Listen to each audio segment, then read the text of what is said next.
5월 가정의 달입니다. 부활의 계절입니다. 우리 가정의 부모, 자녀, 손자, 손녀들 모두 예수님 안에서 하나님의 자녀가 되는 복이 가득하시기를 기원합니다. 12제자 중 순교하지 않고 가장 오래 1세기 말까지 살았던 제자가 요한 사도이지요. 요한 서신을 써보낸 시기는 1세기 말입니다. 백발이 성성한 노 사도가 보낸 편지라는 점에서 더 깊은 정감이 가는 편지입니다. 소아시아 7교회 에베소, 스무나, 버가모, 두아디라, 사데, 빌라델비아, 라오디게아 교회들은 1세기 말경에는 요한 사도의 공동체 교회를 이루고 있었습니다. 이미 이 지역에 복음을 전했던 1세기 중엽에 활동했던 사도 바울이 순교한 지 40년이 지난 시점이지요. 또 12사도들 모두 요한 사도 외에는 모두 다 순교하고 세상을 떠난 뒤였기 때문입니다. 1세기 말에 교회가 처한 영적인 환경도 1세기 중엽에 사도들이 활발하게 활동했던 때와는 많이 달라져 있었습니다. 이 시기에 요한 공동체 교회가 직면했던 위기는 이단들의 출현이었습니다. 영지주의자들의 위협이었습니다. 이들은 예수님께서 육체로 오신 것을 부인하는 자들이었습니다. 그렇기 때문에 사도 요한은 요한복음서 첫 서두에서부터 또 요한서신의 시작부터 태초부터 계신 말씀, 태초부터 계신 생명이신 그분, 12사도들이 직접 그분으로부터 말씀을 들었던 바로 그분, 또 사도들이 두 눈으로 목격했던 그분, 또 사도들이 직접 그분 예수님과 함께 임한 하나님 나라를 직접 두 손으로 만져보고 체험했던 그분, 예수님의 복음을 증언한다고 강조합니다.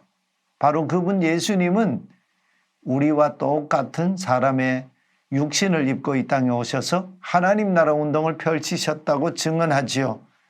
말씀이 육신이 되어 우리 가운데 거하심에 우리가 그의 영광을 보니 아버지의 독생자의 영광이요 은혜와 진리가 충만하더라 증언합니다. 요한서신 오늘 본문에서 노사도 요한이 증언하는 두 가지 말씀을 주목하고자 합니다. 첫째는 요한일서 3장 6절입니다. 그분 예수님 안에 머물러 있는 사람은 누구나 죄를 짓지 않는다는 말씀입니다. 둘째는 요한일서 3장 9절입니다. 하나님께로부터 난 자는 누구나 죄를 짓지 않는다는 말씀입니다. 이 말씀이 사실이라면 우리는 왜 여전히 죄를 짓고 살아가고 있습니까? 만일 그렇다면 우리가 예수님 그분 안에 머물러 있지 않다는 자라는 말씀이지 않겠습니까? 또 하나님께로부터 난 자, 하나님께서 예수 그리스도 안에 친히 낳으신 자녀가 아니라는 말씀이지 않겠습니까? 우리는 이 말씀을 그저 문자적으로 이해하면 안 되지요. 노사도 요한 1세기 말에 요한 공동체 교회들에게 이런 편지를 써 보낸 당시 요한 공동체 교회들이 처해있던 영적인 환경, 위기, 요인이 무엇인지를 알아야 합니다. 1세기 말 당시 요한 공동체 교회들에게 위기에 빠뜨렸던 요인은 이단 사상이죠. 곧 예수님이 육체로 오신 것을 부인하는 영지주의자들이 교회를 위협했습니다. 이들의 미혹에 빠져서 요한 공동체 교회에 있던 자들이 교회를 떠나서 그들의 가르침에 미혹되면서 육체로 오셔서 십자가에서 죽으시고 부활하신 예수님이 세상의 주와 그리스도가 되심을 버리고 배교하는 자들이 생겨났습니다.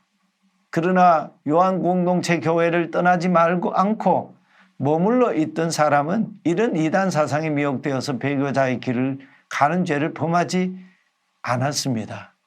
다시 말씀드리면 예수 십자가의 복음, 예수 부활의 복음을 버리고 배교하는 불신앙의 죄를 범하지 말라는 말씀이죠.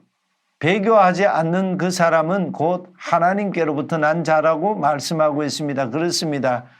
하나님께로부터 난 자는 육체로 오셔서 우리의 영원한 생명과 구원이 되신 예수님을 배교하거나 불신앙하는 죄를 결코 짓지 않습니다.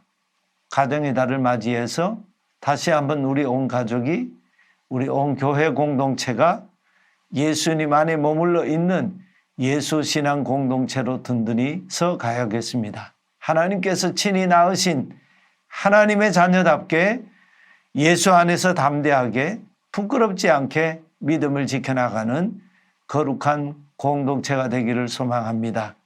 아멘.